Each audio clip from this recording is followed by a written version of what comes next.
ஓம் சாந்தி. அவ்யக்த முரளி 25/12/1985. அவ்யக்த பாப்தாதா, மதுபன். இன்றைய முரளியின் தலைப்பு, இனிமை தன்மை மூலம் கசப்பான நிலத்தை இனிமையாக ஆக்குங்கள். இனிமை தன்மை மூலம் கசப்பான நிலத்தை இனிமையாக ஆக்குங்கள். இன்று பெரியதிலும் பெரிய தந்தை, கிராண்ட்ஃபாதர், தனது கிராண்ட் சில்ட்ரன், அன்பான குழந்தைகளை சந்திப்பதற்காக வந்திருக்கிறார். தாத்தா பேர குழந்தைகளை சந்திப்பதற்காக வந்திருக்கிறார். பிரம்மா கிரேட் கிரேட் கிராண்ட்ஃபாதர் என்று மகிமை செய்யப்பட்டிருக்கிறார். நிராகார தந்தை சாகார சிருஷ்டியின் படைப்புக்கு பிரம்மாவை நிமித்தமாக்கினார். மனித சிருஷ்டியினுடைய படைப்பாளராக இருக்கிற காரணத்தினால மனித சிருஷ்டியின் நினைவு சின்னம் விருட்ச ரூபத்தில் காண்பிக்கப்பட்டிருக்குது. பாபா சொல்றாங்க, விதை குப்தமாக இருக்குது. முதல் 2 இலைகள் எதில் இருந்து தண்டு வெளிப்படுதோ அவங்களே விருட்சத்தினுடைய ஆதி தேவன், ஆதி தேவி, தாய் தந்தையினுடைய சொரூபத்தில் இருக்கிறாங்க. விருட்சத்தின் அஸ்திவாரமான பிரம்மா நிமித்தமாக ஆகிறாங்க. அவர் மூலம் பிராமண தண்டு உருவாகுது மற்றும் பிராமண தண்டுல இருந்து அநேக கிளைகள் உருவாகுது. ஆகினால கிரேட் கிரேட் கிராண்ட்ஃபாதர் என்று பிரம்மா மகிமை பாடப்பட்டிருக்கிறார். பிரம்மாவினுடைய அவதாரம் ஏற்படுவதுன்னா தீமையான நாட்கள் முடிவடைஞ்சு உயர்ந்த நாள் துவங்குவதுன்னு சொல்றாங்க பாப்தாதா. இரவு முடிஞ்சு பிரம்மா முகூர்த்தம் ஆரம்பமாகுது. உண்மையில பிரம்மா முகூர்த்தம் தான். சொல்லும் பொழுது பிரம்ம முகூர்த்தம் அப்படின்னு சொல்லப்படுது. ஆகையினால பிரம்மாவுக்கு வயோதிக நிலை காண்பிக்கிறாங்க. கிராண்ட்ஃபாதர் நிராகார தந்தை கிராண்ட் சில்ட்ரனுக்கு 21 பிறவிகளுக்கு சாப்பிட்டு கொண்டே இருக்கக்கூடிய அளவுக்கு பரிசு கொடுக்கிறாங்க. வள்ளலாகவும் இருக்கிறாங்க, விதாதாகவும் இருக்கிறாங்க. ஞான ரத்தினங்களை தட்டுகள்ல நிறைத்து கொடுக்கறாங்க. சக்திகளின் பொன்னான பரிசை அளவிட முடியாத அளவு கொடுக்கறாங்க. குணங்கள் அப்படிங்கிற ஆபரணங்களின் பெட்டியை நிறைத்து கொடுக்கறாங்க.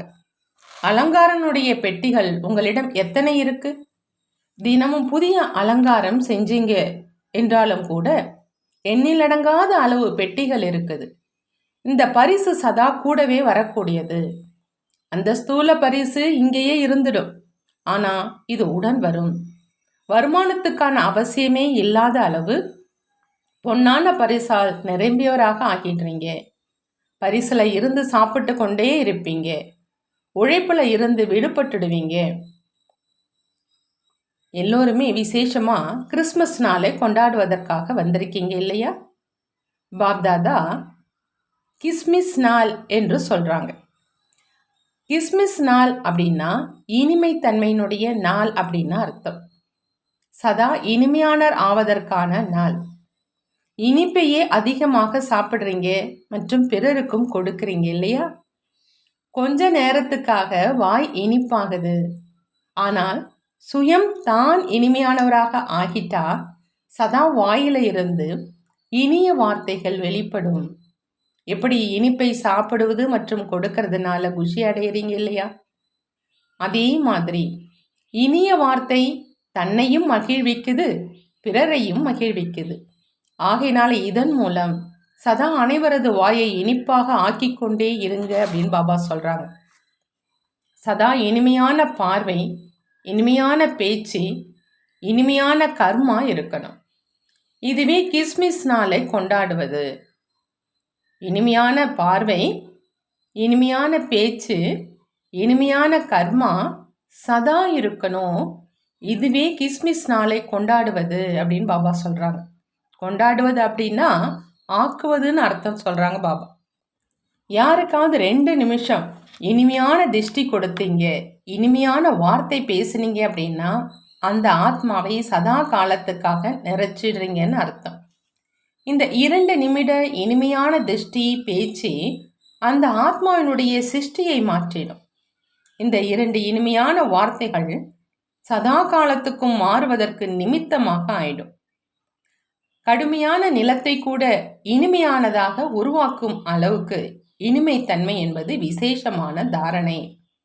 தந்தையினுடைய 2 இனிமையான வார்த்தைகளே உங்கள் அனைவரையும் மாற்றுவதற்கான ஆதாரமாக இருந்தது இல்லையா? இனிமையான குழந்தைகளாகிய நீங்கள் இனிமையான சுத்தமான ஆத்மாக்கள். இந்த 2 இனிமையான வார்த்தைகள் மாற்றிடுச்சு இல்லையா? இனிமையான திஷ்டு மாற்றிடுச்சு. அதே மாதிரி இனிமைத்தன்மை மூலம் பிறரையும் இனிமையானவராக ஆக்க சொல்றாங்க பாபா. இந்த இனிப்பால அனைவர் வாயையும் இனிப்பாக்குங்க, புரிந்ததா அப்படின்னு பாபா கேட்குறாங்க. கிறிஸ்மஸ் நாளை கொண்டாடிட்டீங்க, சதா இந்த பரிசுகளால் தனது பையை நிறைச்சிட்டீங்க. சதா இனிமைத்தன்மையினுடைய பரிசை உடன் வச்சிக்கணும். இதன் மூலமா சதா இனிமையானவராக இருக்கணும் மற்றும் இனிமையானவராக ஆக்கணுங்கிறாங்க பாபா. நல்லது. சதா ஞான ரத்தனங்களால் புத்திங்கிற பையை நிறைக்கக்கூடிய, சதா சர்வ சக்திகளால் சக்திசாலி ஆத்மாவாக ஆகி சக்திகளால் சதா நிரம்பி இருக்கக்கூடிய, சர்வ குணங்கள் என்ற ஆபரணங்களால் சதா அலங்கரிக்கப்பட்டு இருக்கக்கூடிய சிரேஷ்ட ஆத்மாக்களுக்கு சதா இனிமைத்தன்மை மூலம் வாயை இனிப்பாக ஆக்கக்கூடிய இனிமையான குழந்தைகளுக்கு பாப்தாதாவின் அன்பு நினைவுகள் மற்றும் நமஸ்காரம் செய்கிறாங்க. நாமும் நம்மளுடைய பாப்தாதாவுக்கு அன்பு நினைவுகள் மற்றும் நமஸ்காரம் செய்வோம். அவ்யக்த பாப்தாதாவினுடைய குமாரர்களுடனான சந்திப்பு. குமாரர் அப்படின்னா தீவிர வேகத்தில் முன்னேறக்கூடியவங்க, நின்று நின்று செல்பவர்கள் அல்ல. எத்தகைய சூழ்நிலை வந்தாலும் சரி, ஆனால் தன்னை சதா சக்திசாலியான ஆத்மா அப்படின்னு புரிஞ்சுக்கிட்டு முன்னேறிக்கிட்டே செல்லுங்க.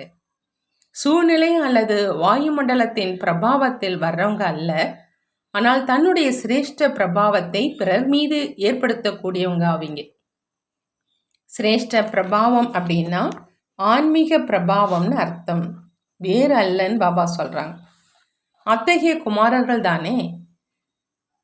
கேள்வித்தாள் வந்தால் அசைபவர்கள் இல்லையே, கேள்வித்தாளில் பாஸ் ஆகக்கூடியவர்கள் தான் இல்லையான்னு பாபா கேட்குறாங்க. சதா தைரியசாலியாக ஆவீங்க இல்லையா?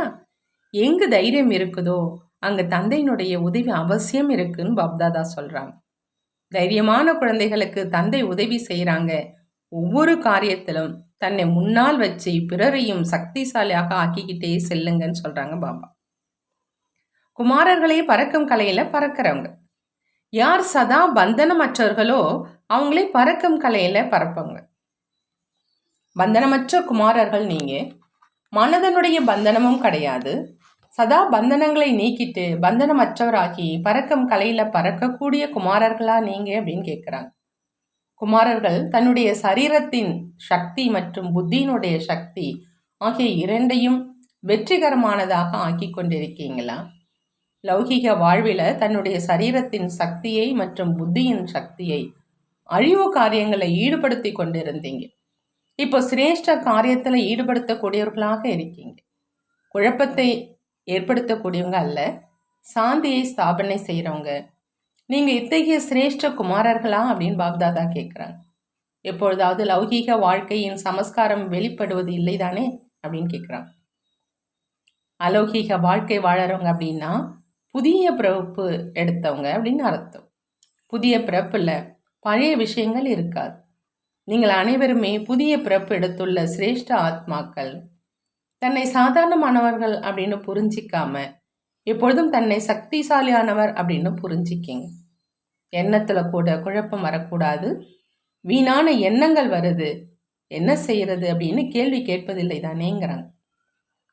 பாக்கியவான் குமாரர்கள் நீங்கள். 21 பிறவிகள் பாக்கியத்தை சாப்பிட்டுக்கிட்டே இருப்பீங்க. ஸ்தூலம் சூட்சமம் ஆகிய 2 வருமானங்களில் இருந்தும் விடுபட்டுடுவீங்க. நல்லது. விடைபெறக்கூடிய சமயத்தில் அன்பு நினைவுகள் கொடுக்குறாங்க பாப்தாதா. அனைத்து உள்நாடு வெளிநாட்டு குழந்தைகளுடைய இந்த விசேஷ தினத்துக்கான கார்டும் கிடைச்சது, கடிதமும் கிடைத்தது மற்றும் நினைவும் வந்து சேர்ந்தது. பாப்தாதா அனைத்து இனிமேலும் இனிமையான குழந்தைகளுக்கு இந்த பெரிய நாளில் சதா இனிமைத்தன்மை மூலம் சிரேஷ்டமாக்குங்கள் மற்றும் சிரேஷ்டம் ஆக்குங்கள் என்ற இந்த வரதானத்தோடு தானும் வளர்ச்சி அடைந்து கொண்டே இருங்க மற்றும் சேவையை வளர்ச்சி அடைய செய்து கொண்டே இருங்க. அனைத்து குழந்தைகளுக்கும் உயர்ந்ததிலும் உயர்ந்த தந்தையின் உயர்ந்த அன்பு நினைவுகள் மற்றும் அன்பு நிறைந்த வாழ்த்துக்கள் கொடுக்கறாங்க. காலை வணக்கம். சதா இனிமையான ஆகுவதற்கான வாழ்த்துக்கள் உரித்தாகுகன்னு சொல்றாங்க பாப்தாதா. நாமும் நம்மளுடைய பாப்தாதாவுக்கு அன்பு நினைவுகள் மற்றும் நமஸ்தே கூறுவோம். பாபா வரதானம் கொடுக்கறாங்க. பொறுமை சக்தி மூலம் அழிவற்ற மற்றும் இனிமையான பலனை பிராப்தியாக அடையக்கூடிய அனைவருடைய சிநேகி ஆகுக. அனைவருடைய சிநேகியாக ஆகணும் அப்படின்னா பாப்தாதா சொல்றாங்க, பொறுமை சக்தி மூலமா அழிவற்ற மற்றும் இனிமையான பலனை பிராப்தியாக அடையணும். அனைவருடைய சிநேகியாக ஆகணும் அப்படின்னா பொறுமை சக்தி மூலமா அழிவற்ற மற்றும் இனிமையான பலனை பிராப்தியாக அடையணும். பொறுத்து கொள்வது என்பது மரணம் அல்ல, ஆனால் அனைவருடைய உள்ளங்களில் அன்பினால் வாழ்வது. எத்தகைய விரோதியானாலும் ராவணனை விட தீவிரமானவராக இருந்தாலும் ஒரு முறை அல்ல 10 முறை பொறுத்து கொள்ள வேண்டியதாக இருந்தாலும் சரி, பிறகும் கூட பொறுமையின் பலன் அழிவற்றது மற்றும் இனிமையானது. நான் இவ்வளவு பொறுத்துக்கிட்டேன், இவர்களும் ஏதாவது செய்யட்டும் என்ற இந்த பாவனை கூடாது. நான் இவ்வளவு பொறுத்துக்கிட்டேன், இவங்களும் ஏதாவது செய்யட்டுங்கிற பாவனை கூடாதுன்னு பாப்தாதா சொல்றாங்க. அற்பகால பலன் அடையும் பாவனை வைக்காதீங்க. கருணை உணர்வு கொண்டிருங்க. இதுவே சேவை உணர்வு. சேவை உணர்வு உடையவங்க அனைவருடைய பலவீனங்களையும் கரைச்சிடுவாங்க. அவங்களை எதிர்க்க மாட்டாங்க. சேவை உணர்வு உடையவங்க அனைவருடைய பலவீனங்களையும் கரைத்து விடுவார்கள். அவர்களை எதிர்க்க மாட்டாங்கன்னு பாப்தாதா சொல்றாங்க. பாப்தாதா ஸ்லோகன்ல சொல்றாங்க, எது முடிந்து விட்டதோ அதை மறந்துடுங்க. முடிந்த விஷயங்களில் இருந்து படிப்பினை பெற்று முன்னேறுவதற்காக சதா எச்சரிக்கையோடு இருங்கிறாங்க பாபா. எது முடிந்து விட்டதோ அதை மறந்துடுங்க. முடிந்த விஷயங்கள்ல இருந்து படிப்பினை பெற்று முன்னேறுவதற்கு சதா எச்சரிக்கையோடு இருங்க. நல்லது. ஓம் சாந்தி. நன்றி பாபா. நன்றி.